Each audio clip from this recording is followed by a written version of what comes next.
Great. Thank you everyone for joining us for another session of our 2021 Virtual Benefits Fair. Um, it's been a great day of learning and information so far, and I'm excited to continue with another of our benefit providers through Security Benefit. I am Kimberly Williams. I am your Assistant Town Manager, and joining me today with co-hosting duties is Jessica Rojas. Also with us is a member of our HR department, Tracy Lavoy, who is our payroll and benefits specialist. Again, I would like to remind you that this session is being recorded, so any information that you're unable to take down today, this session will be available later today on our website for you to review.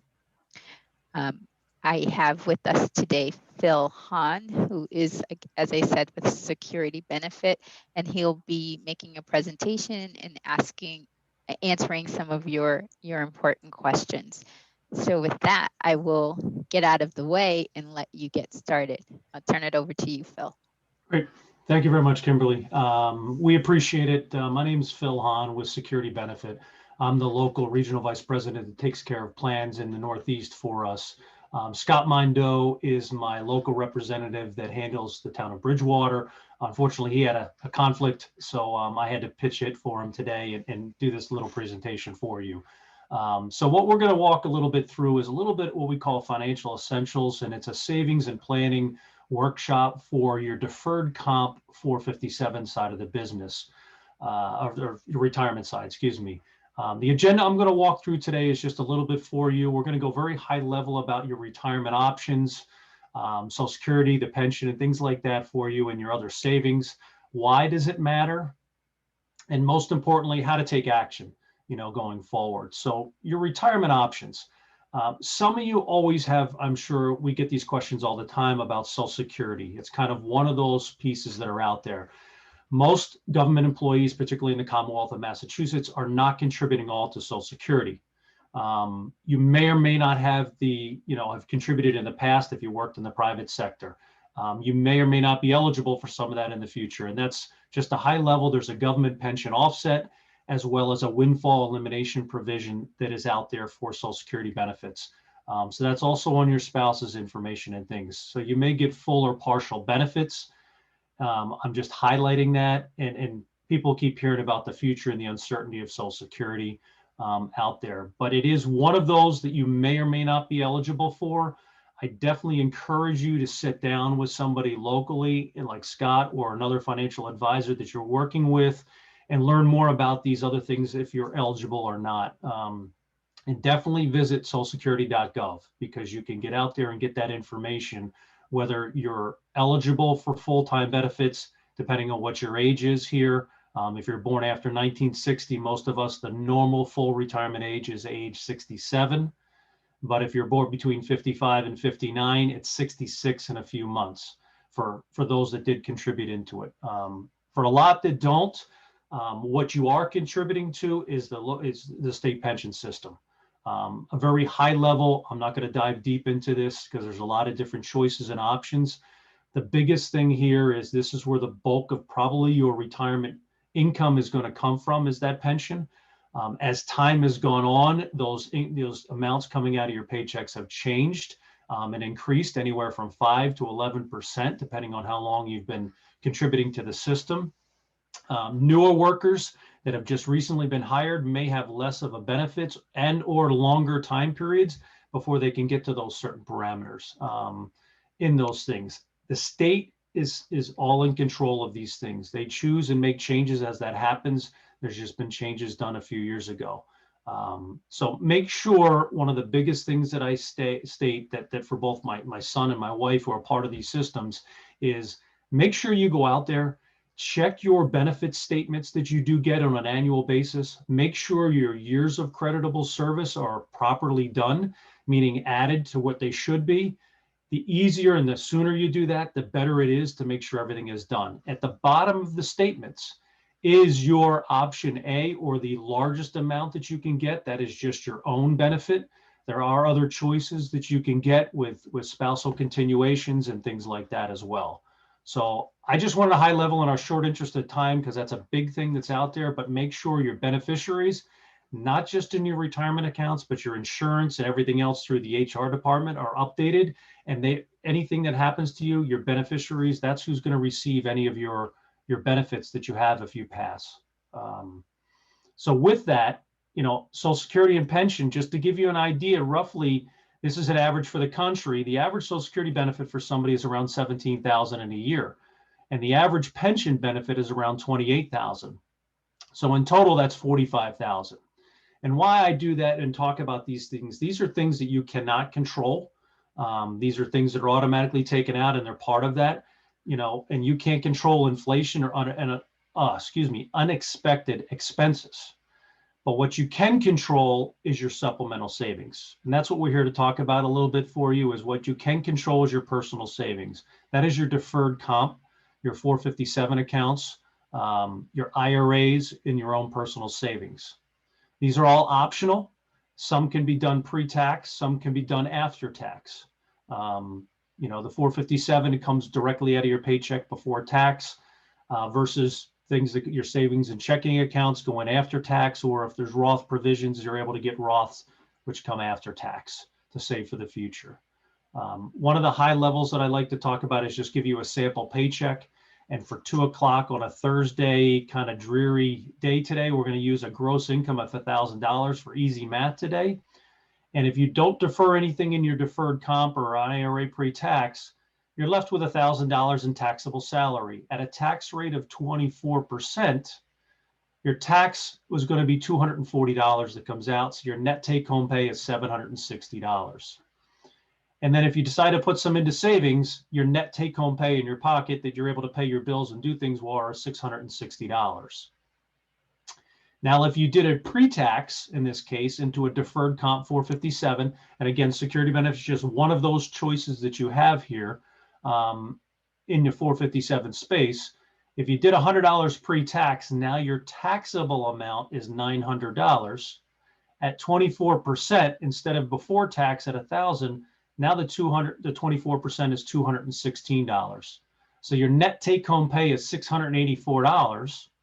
So it leaves you that $24 difference in tax that is a tax savings to you. Not that it's going to come back, because again, these are pre-tax amounts. Anything pre-tax later on when you retire and start taking out income, the government is going to want their tax money, and you're going to pay the tax at that point. You're just controlling when to decide to pay taxes later on. So this whole $100 starts growing tax deferred, full amount of money for the years that you have it in the accounts. So why does this matter, and why is it important to save on your own? The biggest reason is we're living longer and longer. The average worker is retiring at 61 years old. And on average, 1 in 2 men is going to live to age 90, and 1 in 2 women is going to live to age 92. So that's over 30 years roughly you could potentially have in retirement. And married couples are even living longer, in that. And that's inflation. Retirement expenses could look a lot different. Here in the Commonwealth, I always remind everybody, think about just your taxes alone, towns and cities and things, but also groceries, just what we've spent even in this last year and how much things have cost more. Medical costs, always a concern as that goes on, because your Social Security and your pension payments are very good in that sense to give you a good crutch, but there's very little of a cost of living adjustment on both sides of those for a portion of your benefits that may keep up with these things. That 2000 Honda Accord that maybe cost $20,000 now is around $35,000. And what's it going to be in another 20 years? Maybe it's 70,000. Maybe it's all electric, and all those things get more and more. So why it matters is you need to have some additional supplemental savings to help you get to that point that you can fill that income gap during retirement. So as time goes on and you have that pension and or Social Security, what is that difference that you need? Try to figure that out today, what you need to live on, and try to supplement that income with other retirement savings. And one of those ways is your 457 or IRA accounts to allow it pre-tax and to grow some more, let alone your own savings accounts that you have there. Saving on your own, for your own retirement matters, because it may be the only way to bridge that gap. that may get you to that point where if you're retired, again, going back to those statistics for 20 and 30 years, how do you get that and how do you keep pace with inflation throughout that time period? Because a lot of that has grown significantly, especially over the last 10 and 15 years that we've seen that. So how much is the $1 million question people always ask us that we need to save? It all depends. Everybody is uniquely different. Everybody lives different lifestyles and everybody needs different incomes. Some people, may not need anything additional savings. Maybe the pension is all they need because they're very comfortable with that lifestyle and what they have. But if you just saved $100 per paycheck, how much might you eventually accumulate? It's never too early to start. It's never too late to start saving for retirement. And these are just the different ages where the gray line here on the chart is the $100 going in. And the blue line is the account value with the accumulated earnings that's been able to do that over time period. And they're assuming a 6% growth rate on these assets. So obviously, the earlier you are, the more power of the compounding that goes on here, and you're able to have those assets grow. But it's never too late, even at 55 years old, to have a small nest egg of $35,000. That's a great supplement to help with these cost of livings as it goes on down the road. One of the questions that comes up, and it may come up here, toward the end, is, how much can we put and what can we do? In 457 accounts, just to give a little document on it. 403Bs are designed for teachers, school systems, hospitals, things like that. Tax code 457 is government entities, towns and cities, municipalities, fire, police. And IRAs, anybody can do. The 401k world is for-profit corporations are out there. The four plans themselves have annual limitations that change. They've stayed constant right now the last 2 years at $19,500 is the max you're allowed to contribute. Anybody under 50 years old. Anybody over age 50, you can contribute to $19,500 plus an additional age 50 catch-up. So in the year that you turn 50, so if you were born in 1971, you're turning 50 years old. I hate to tell you that this year, but you're doing that.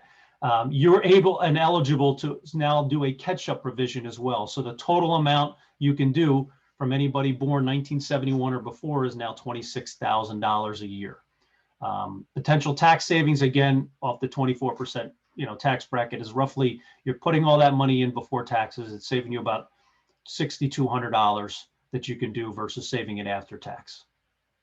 So every amount helps. Any little amount helps is what you can do. How to take action really is, if it's early in your career, time is on your side. You can put it in retirement, homes, cars, college tuition, financials, your financial retirement isn't something that you can borrow, from or take a loan out on. So easily deduct something from your paycheck. Maybe look at it as maybe skip that Dunkin' Donuts cup of coffee for $2, a day, which is about a $25 pre-tax amount of money that you can take out of your, and put into your 4057 or 403B account. Mid in career, your accumulation starts to happen more. You're reviewing some of these savings plans. You're reviewing your pension now because you're really starting to look at that more, making sure, as I mentioned at the beginning, your years of service are creditable and things like that. So make sure you're reviewing those, your beneficiaries. Can't stress that enough. Make sure you're looking at it every year. And as things change, like we are in this pandemic, it has changed some people's outlook and portfolio discussions. So make sure you're looking at the risks that you're taking and sitting down on an annual basis and reviewing those things. Balance this. The balancing risk is those with more time before retirement more have an appetite of risk to choose more higher risk stocks, which could be your US stocks, international stocks, and things like that, and have a higher percentages. As you get closer and closer to retirement, maybe you want to dial it and become more in the fixed income space and bonds where there's not as much mitigation for loss and the volatility in the markets like the stocks. But remember, your account does not automatically update for you. It's up to you to take control, work with your advisor. I like to say you are the owner. You're the Bob Kraft of your franchise, of your retirement assets, and you want to hire the Bill Belichick's out there of the world to help you decide where we need to put these and have your special team coordinators, your offensive, defensive coordinators, putting your own retirement assets where they need to be. And as time gets on and later in your career, you want to be ready for distributions. You want to review your plans. You want to look at your pensions and your benefits and your statements and your retirement income strategies. Look at the Social Security, not just for yourself if you're not eligible, but more importantly for your spouse, and make sure those are all lined up and appropriately done. Adjust your portfolios as you see fit, and need to based on the risk levels you want to take. Consider getting a retirement estimate. One of the things I suggest always somebody is you get closer to this retirement date and you're within 3 years of retirement, definitely try to get that retirement estimate, but also more importantly, try to start living on what this retirement estimate would be, because that's going to give you a nice test run if you're ready to retire or not. Factors in the economic outlook have a lot of determination for people. Some people in 2008 thought they were ready to retire, and then the financial crisis in '08 put that on a pause. So have that things, and if you start doing that ahead of time and do that retirement estimate, benefit estimate, excuse me, and start living on that, it gets you very comfortable. So when it comes to post-retirement, your budget is well in line of what you need. So, this little timeline for you gives you some hierarchy on different ages. So at 55 years old, usually you can take money out of retirement accounts penalty free without a 10% penalty. You're just going to pay taxes. However, in 457 accounts, there is no separation. It's just a separation of service. So if you separate from the town of Bridgewater at age 42 and you have a 457 account, you're able to take money out of that account because you're separated now. You will pay taxes, but there is no 10% penalty like there is in a 401k or a 403b account. But 55 in those 401ks, you're eligible to start that. But at any age on a 457, it's separation of service. Standard age for IRAs is 59 and a half before that 10% penalty. 62 starts the early qualification for Social Security. One of the most important things is age 65. Just like AARP, when you turn 50, for those, again, and born in 71, they will find you. Medicare is going to find you and send you all the notifications about this. That's when you start qualifying for Part A and Part B, and the other benefits, medical supplements, and Part D programs. 67 is the full age for retirement for Social Security for most. You can delay up to age 70 before you take any of those benefits, and that's 70 years old. What has changed recently is any pre-tax money that is in there, the government does now require it now at age 72 instead of 70 and a half. If you haven't turned that already, is now 72 years old, you must start taking required minimum distributions from all of your pre-tax accounts, IRAs, 401ks, anything that you did, 457s, you must start taking those distributions out, starting at age 72. So make sure you're sitting with somebody and talking about that, because the last thing I'd like you to do is, if you do not do that, the penalty is 50% of the money you were supposed to take out of that, out of those accounts. So please make sure you do that and sit with somebody. We don't like to have people lose money just because of a mistake. So this is just an age timeline for you in a brief overview of what we have. Checklist to get started as I wrap up. Review your plan options. Look out there. You have a few different vendor choices in your deferred comp space. Register for your different benefits. This is the time when we're going through this today is just an ideal, not only for your investment choices and your retirement benefits, but also all of your health and dental and everything else. And please make sure your beneficiaries are updated across all of those things. Determine the best way to save for retirement, for today and the future. Start small, start now, and review your plans annually. So there's plenty of tools out available, not only on our website, but others, about online calculators, income projection, things out there, paycheck analysis, home income spending and budgets and things like that. So regardless of where you are in your career, you can take control of your personal financial future. Start early, start late, start mid. It's never too late to start and do some of your own personal savings. Hopefully people are at least creating emergency funds and things like that are out there to help them in things like we've just had this last year. With that, I wanted to keep it fairly short. I knew I threw a lot of different material and information out there. We appreciate the opportunity to be here with the town of Bridgewater and be part of the plan, but more importantly, be part of this to help educate you a little bit out there. So with that, I'll open it up to some questions. Feel free to use the chat box to do that, or unmute yourself if you like and you want to speak on the camera. That'd be great. Thank you. Great. Thank you so much, Phil. Please, too, as he said, to unmute yourself if you have questions. or put your question into the chat. So while people are formulating their questions, Phil, if I could ask one, Sure. could you just go over again, what's the minimum investment that I could put in to start a 457 account?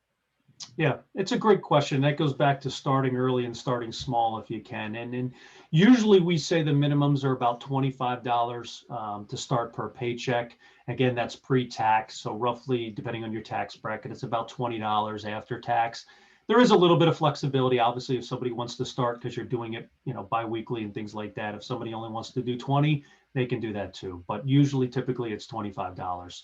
So it is small. That's again, I'll go back to my analogy earlier. That's your $2 Dunkin' Donuts cup of coffee after tax, basically on a biweekly period. Great. Any questions? I'll look again in the chat. And if not, I'll just ask one more question, Phil, if that's okay. Sure. Because we have pensions, can you just talk a little bit about why it's important for us to have a 457 account? People might not understand why they need to have both. Sure. Yeah, it's a great question. I mean, a lot of times, everybody's automatically enrolled into the pension, or in part-time employees, really, they also get that OBRA account that's out there. And but in the pension side of it, depending on, it's a formula. So you're putting in the money into the contract, into the pension system. You now have a benefit base, that you can't outlive or your spouse can't outlive, depending on the choices you choose. And again, earlier on, when I talked about the inflation and things that go on, is that pension set once when you retire. It does have a cost of living adjustment, and they're all different based on what gets done each year. But it could be up to 3%, sometimes as high as 4s in Massachusetts, but sometimes 1. But it's only on a certain portion. It's up to 16,000. A lot of times it's 3% on up to 16,000 if you got a 40,000 pension. So as time goes on, and I just use an analogy of a gallon of gas, when that was well under $1 22, 23 years ago or so, and now we're at $2.50, $3 a gallon, that's that purchasing power that you start to lose. And having even some additional money that maybe you're not touching when you retire right away, but later on down the road, you need to get that extra money. That's where that helps you save additional money, and why you need sometimes supplemental income. But I go back to it. Everybody's different.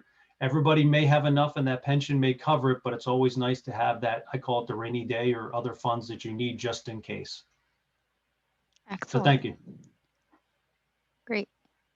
Again, we have a question in the chat, and unlike a pension where you get a set amount of money each year, how do you withdraw enough money each year while you're keeping it growing to fund future benefit years?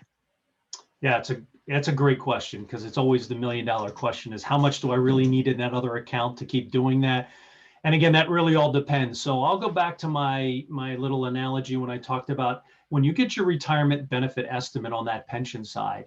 And if that maybe, let's just say that's exactly what you need to pay those everyday bills and do those things as you need. You have your other supplemental savings. Maybe that's something you don't start tapping into. But again, at age 72, the government's going to require you to start taking that RMD out, which is around 3.67%.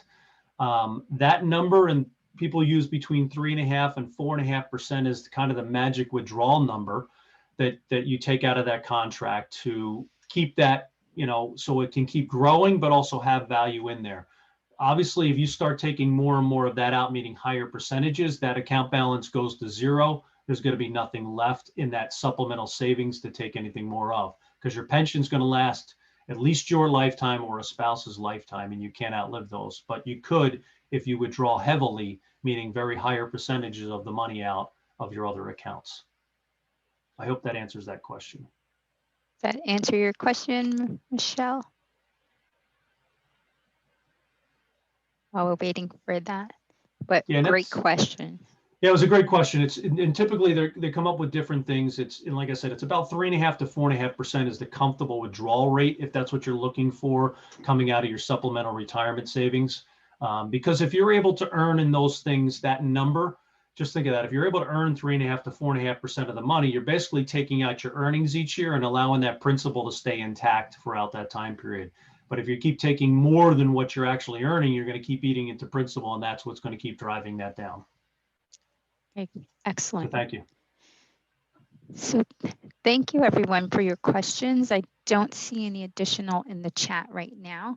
But if you do have additional questions, where should we direct those questions to, Phil? Yeah, they To can Scott? direct. Yeah, you can directly to myself or Scott Mondo, who's our local advisor right there in Bridgewater. Okay, We'd gladly love to help you out. fantastic. So thank you so much again for giving us so much information. As I said at the beginning, this session has been recorded and we will put this recording on our website so that you can access it later.